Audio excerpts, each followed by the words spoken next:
नंदुरबार जिल्ह्यातील शहादा शहरात अनेक दिवसांपासून दहशत माजवण्याचा प्रयत्न करणारा तसेच अनेक महिलांची छेड काढणारे युवक शहरभरात फिरत असल्याची माहिती पोलीस दलाला मिळाली होती। याच अनुषंगाने युवकाला अखेर पोलिसांनी ताब्यात घेऊन संपूर्ण शहरभरातील वर्दळीच्या ठिकाणी असलेल्या मुख्य रस्त्यांवर या गावगुंडाची धिंड काढली आहे।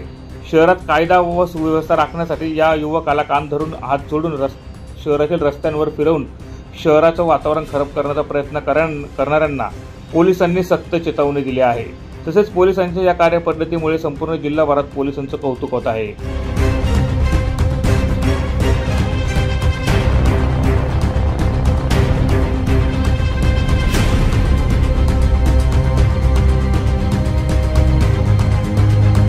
प्रतिनिधी शाबीर खाटीक, माझा महाराष्ट्र न्यूज, नंदुरबार।